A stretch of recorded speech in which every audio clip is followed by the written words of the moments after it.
आज की क्लास में हम जे राधा कृष्णन के टॉपिक को पूर्ण करेंगे।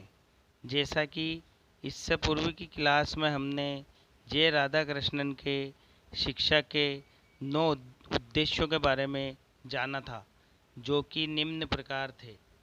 सृजनात्मकता का विकास, दूसरा था व्यावसायिक प्रशिक्षण, तीसरा था संवेदनशीलता का विकास, चौथा था वैज्ञानिक बुद्धि का विकास एवं शारीरिक शारीरिक विकास। फिर अगला था मानसिक विकास, इसके बाद था सांस्कृतिक विकास और आखिरी अंत में था आध्यात्मिक मूल्यों का विकास।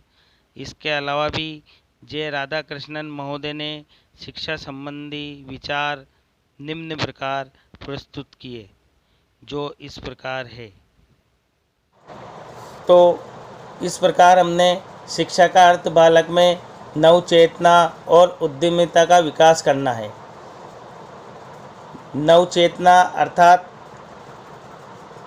नया आविष्कार।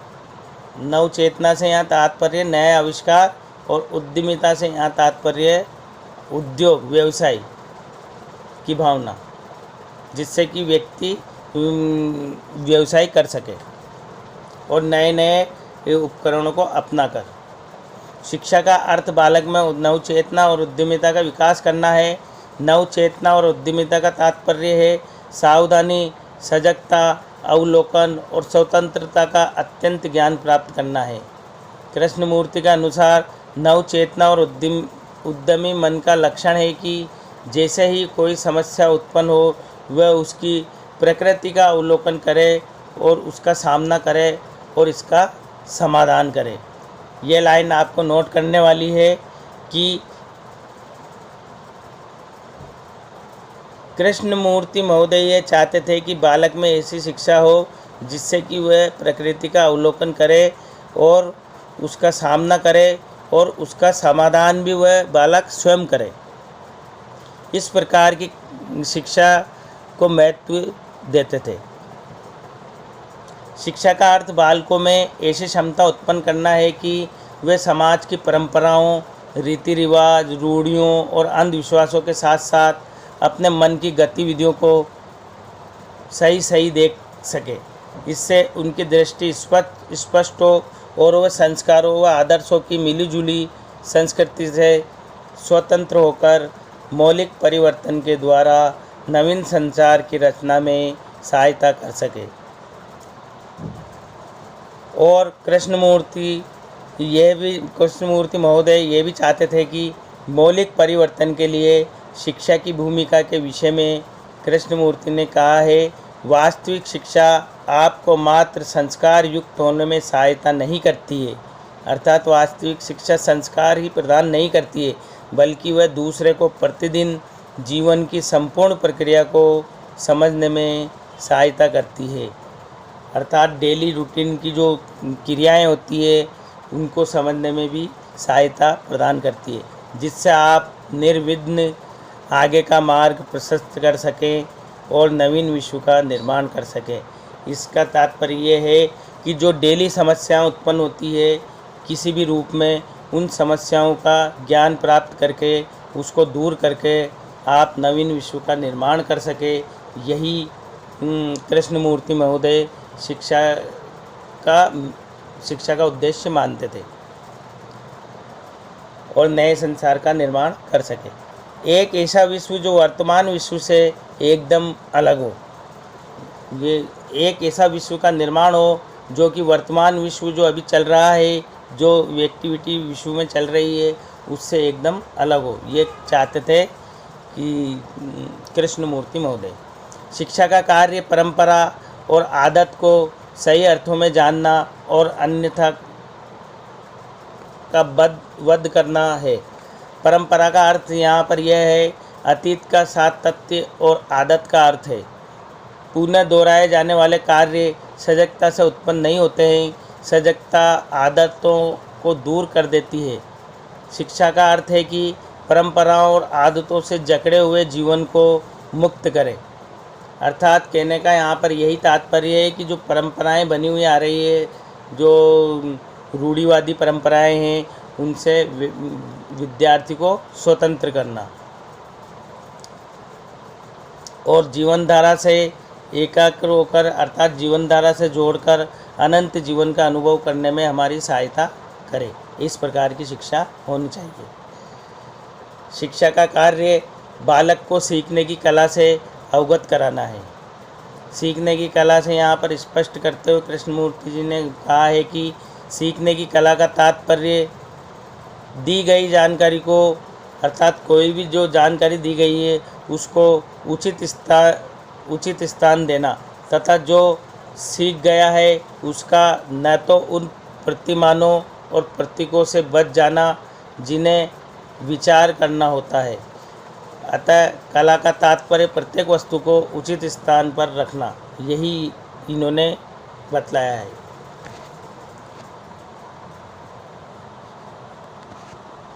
शिक्षा का वास्तविक कार्य ये नहीं होता है कि वह व्यक्ति को क्लर्क या जज या राजनेता बना दे, बल्कि शिक्षा का कार्य है व्यक्ति को इस जर्जर समाज के संपूर्ण ढांचे को समझने में और स्वतंत्रता के साथ साथ अग्रसर होने में सहयोग करे, जिससे वे इस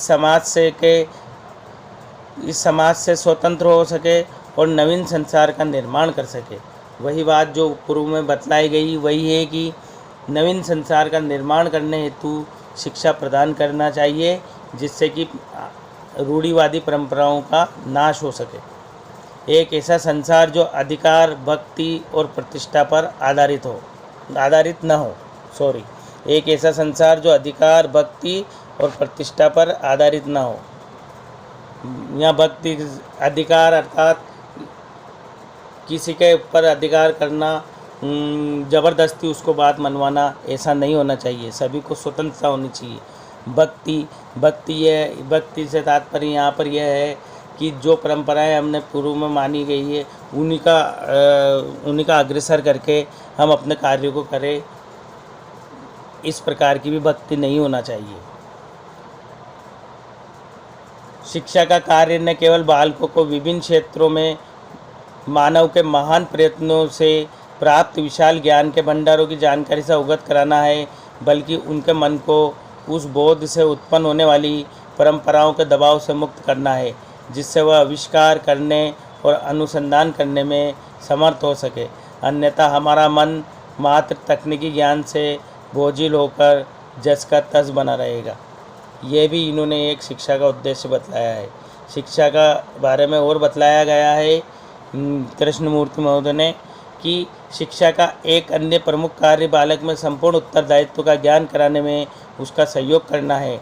साधारणतः हमारी शिक्षा अपने परिवार, जाति, देश या धर्म आदि के प्रति ही उत्तरदायी होना सिखाती है। ऐसा उत्तरदायी एक प्रकार का अनुत्तरदायित्व है, क्योंकि जब तक बालक को पूरी तरह से समष्टि के प्रति उत्तरदायी होने का ज्ञान नहीं होता, तब तक हम उत्तरदायित्व को किसी भी अभिप्राय में नहीं समझ सकते हैं।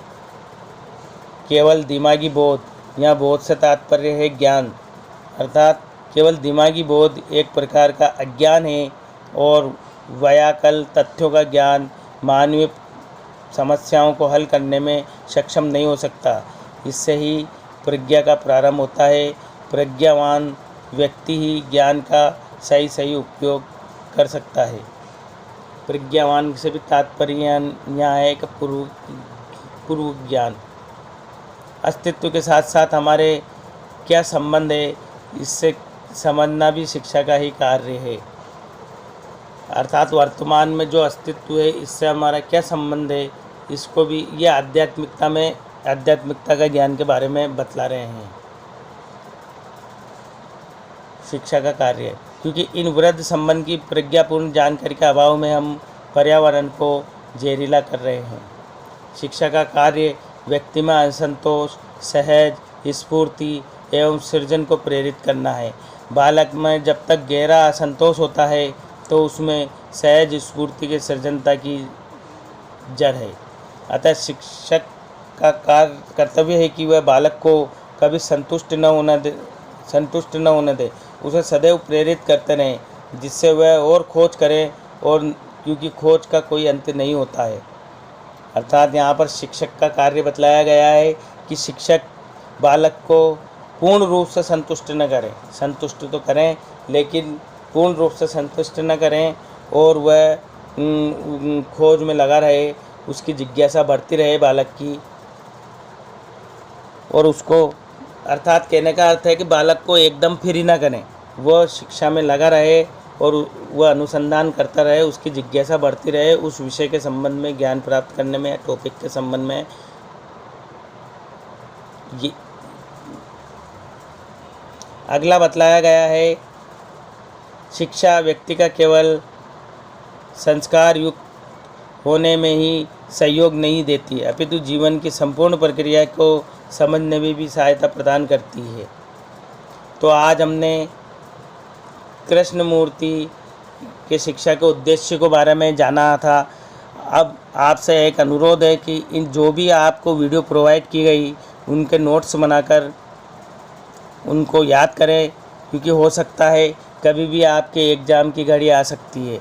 तो नोट्स आपके सामने तैयार है और आप इनको और अच्छे प्रकार से तैयार करके इनका अध्ययन करें, जिससे कि आपके बीएड एग्ज़ाम में सहयोग प्रदान कर सके। अगली क्लास में हम ज्ञान एवं पाठ्यक्रम के चतुर्थ यूनिट के अंतर्गत भारतीय समाज के मूलभूत आदर्श एवं उनका शिक्षा में प्रयोग के बारे में जानेंगे। धन्यवाद।